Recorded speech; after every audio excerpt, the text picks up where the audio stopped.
हो, तुम्हें किसी को भी कुछ भी साबित करने की जरूरत नहीं है। That's it. अकरम, मैं जो भी कर रहा हूँ अपनी मर्जी से कर रहा हूँ। आज जो बलराज मेरे मुंह पे बोल रहा है, मैं नहीं चाहता कल को कोई ऐरा गहरा मेरी पीठ पीछे बोला है। अकरम ने अभिनव की आंखों में संजय जैसे तेवर देखे तो उसने एक गहरी सांस ली और सब ऊपर वाले के भरोसे छोड़ दिया।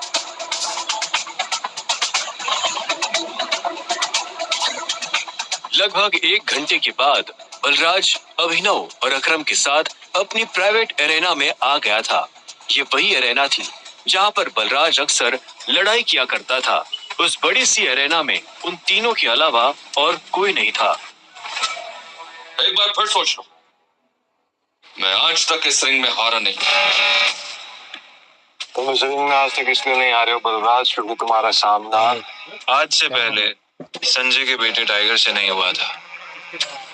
तो अकरम मियां, किस पर दांव लगाओगे?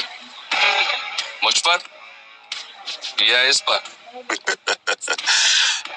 बेवकूफों जैसी बात मत करो। भला टाइगर के होते हुए किसी और पर दांव लगाया जा सकता है क्या?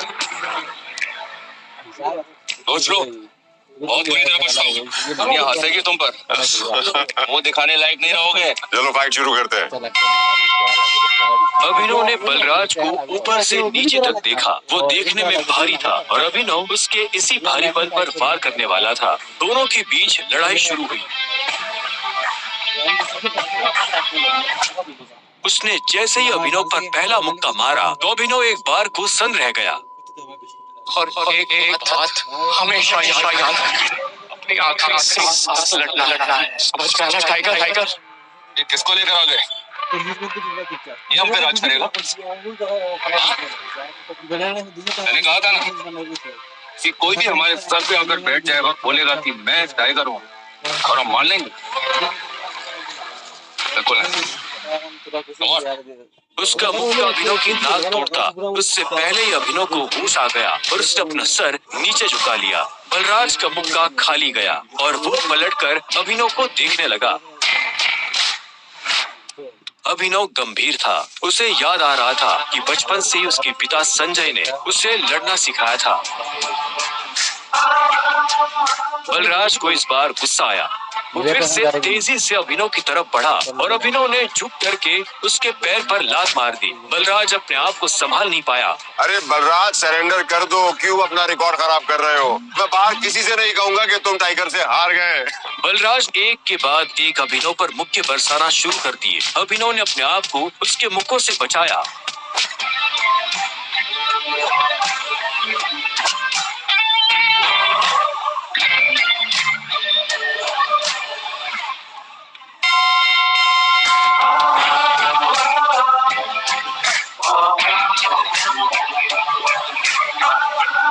अभिनव ने बलराज को छोड़ा और चुपचाप रिंग के कोने में जाकर खड़ा हो गया। बलराज ने मुश्किल से अपने भारी भरकम शरीर को उठाया और दर्द में कराहते हुए बोला, अकरम, मैं जानता हूँ तुम बहुत खुश हो गया आज। बलराज की कमर में मोच आई थी और उसने हंसते हुए अभिनव से कहा, कहाँ से सीखा ये सब? ये सब मुझे विरासत में मिला, मेरी उस गद्दी के साथ। जरा पियोगे मेरे साथ? आज की पार्टी मेरी तरफ से। बलराज, ऐसे नहीं कहते, ऐसे कहते हैं कि टाइगर जी, क्या आप मेरे साथ शराब पिएंगे, पार्टी करेंगे? इस तरह। टाइगर जी, क्या आप आज मेरे साथ शराब पीना पसंद करेंगे? पार्टी करेंगे? हाँ? ओके? राइट। क्यों नहीं?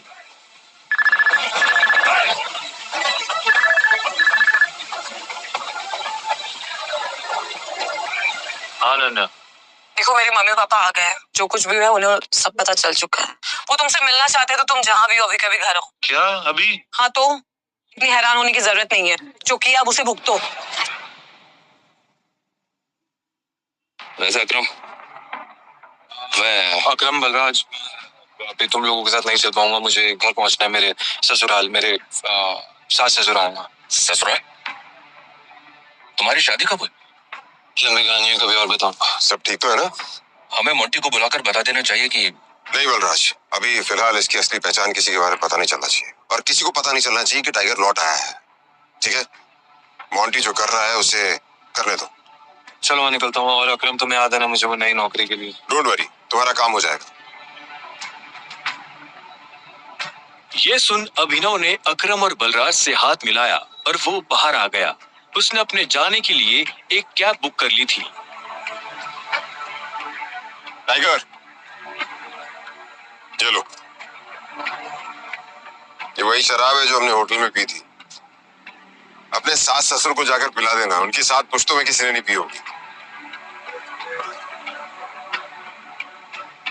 इस सब के लिए थैंक यू अकरम।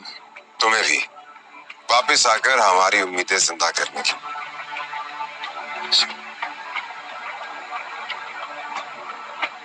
अब आजा कि अंदर रिंग में ही रहेगा। कुछ देर के बाद गाड़ी अनन्या के घर के बाहर आकर रुकी। अभिनव नीचे उतरा और गहरी सांसें लेते हुए घर के अंदर पहुंच गया।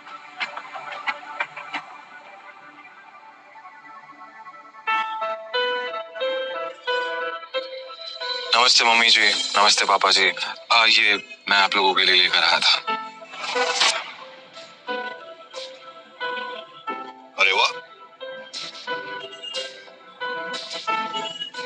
क्या बात है, बहुत एक्सपेंसिव है।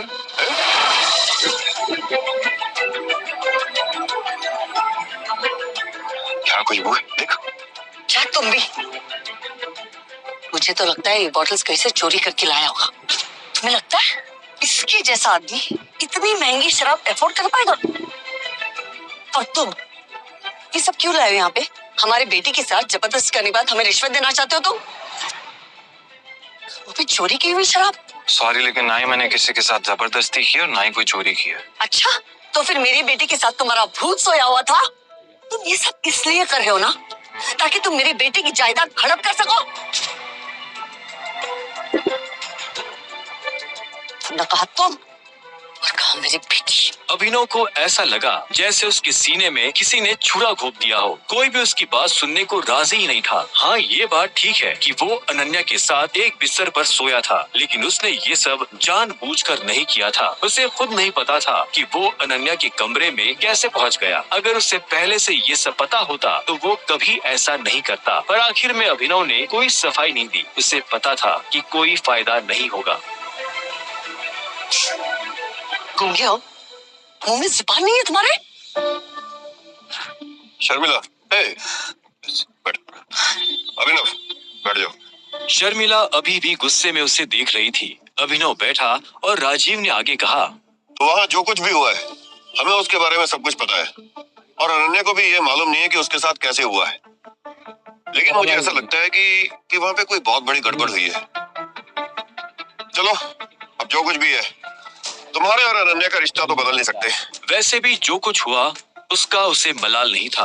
अगर वो अनन्या से नहीं मिलता तो वो अकरम से कभी नहीं मिल पाता। साथ ही वो बाहर की दुनिया में अनन्या का नाम भी खराब नहीं होने देना चाहता था। ऐसे में वो भी नहीं चाहता था कि ये शादी टूटे। अभिनव, तुम क्या करते हो? मैं एक डिलीवरी बॉय का काम करता था और आज मुझे नौकरी से निकाल दिया गया। उसके ये शब्द किसी बॉम्ब की तरह उन दोनों पर गिरे। इससे पहले कि शर्मिला कुछ कहती, राजीव ने कहा, अभिनव, तुम्हें जल्द से जल्द नौकरी ढूंढनी पड़ेगी, और वो भी अच्छी वाली। तभी तुम मेरी बेटी के साथ लीगली शादी कर सकते हो। चलो, अब तुम जा सकते हो। अभिनव उठा और बाहर निकलने लगा। इतने में शर्मिला के गुस्से में और एक उबाल आया और वो अभिनव के पीठ पीछे बोली, देखा कितना ढीठ है ये? ओवर कॉन्फिडेंस तो देखो इसका। जेब में 10 रुपए नहीं है और चल ऐसे रहा है जैसे जंगल का टाइगर हो। राजा, तुम्हें लगता है इस जैसे लीचर को कोई नौकरी पे रखेगा? रखेगा नहीं, रखेंगे। मेरे लिए काम की कमी नहीं है। सुना तुमने? राजीव भी अभिनव की बात सुन हैरान हो गया। इतने में अभिनव शर्मिला के पास आया और बोला, अगर मुझे एक अच्छी नौकरी मिल गई तो क्या आप मुझे ये साबित करने का मौका देंगी कि मैं अनन्या से शादी करने के लायक हूँ? सी, बड़ा कॉन्फिडेंस है। भाड़ में जाए ऐसा कॉन्फिडेंस। और तुम, नौकरी का मतलब ये नहीं है कि कल के तुम किसी पार्किंग लॉट में जाके बैठो और लोगों की गाड़ियों की रसीद पढ़ो। मेरा मतलब है नौकरी जैसी नौकरी, असली नौकरी, सही वाली नौकरी। और अगर कल तक तुम्हें ऐसी नौकरी मिल जाती है ना, तो तुमने जो कुछ भी अभी कहा उसके बारे में एक बार सोच सकती हो। शर्मिला से ये सुनते ही अभिनव के चेहरे पर बड़ी सी मुस्कान आ गई। शर्मिला को नहीं पता था कि अभिनव कौन है और उसके पीछे किसका हाथ है। उसने मुस्कुराते हुए हाँ में सिर हिलाया और घर के अंदर जाने लगा। रात बहुत हो चुकी थी और उसे पता था इस वक्त वो अपने घर नहीं जा सकता था। उसने सोचा था कि वो अनन्या के कमरे में जाकर सो जाएगा। वैसे भी अब दोनों पति पत्नी थे। ऐसे में अभिनव जैसे तैसे उस बड़े से घर में अनन्या के कमरे के बाहर पहुंच चुका था। क्या है? रात बहुत हो गई, मैं अपने घर नहीं जा सकता, मुझे सोने के लिए जगह चाहिए। तो क्या, तुमने मुझे अपने मम्मी पापा से मिलने के लिए बुलाया था ना, तो तुम्हें जगह दो सोने की। हेलो, तुम्हें क्या लगता है मैं फिर से तुम्हें अपने कमरे में आने दूंगी? तो मैं और कहाँ जाऊंगा? मुझे नहीं पता, जो करना है करो, बट पैरेट वरना मैं तोड़ दूंगी। अभिनव पहले तो नहीं डरा, पर जब दरवाजा उसके पैर को छूने ही वाला था कि उसने अपना पैर पीछे खींच लिया। अनन्या ने दरवाजा बंद किया और दूसरी तरफ से चिल्लाते हुए बोली, नौकरों की जगह ना मालिकों के कमरों में नहीं, घरों के स्टोर रूम्स में होती है। ये सुनते ही अभिनव को बुरा लगा, पर वो कर भी क्या सकता था। उसने बस बंद दरवाजे को देखा और हताशा से अपना सिर हिलाने लगा। अब आगे क्या होने वाला था, कहाँ सोने वाला था अभिनव, और क्या उसे इस घर में कभी इज्जत मिल पाएगी, और क्या होगा जब अनन्या के घर वालों को अभिनव की असली पहचान के बारे में पता चलेगा। जानने के लिए सुनते रहिए द रिटर्न ऑफ टाइगर।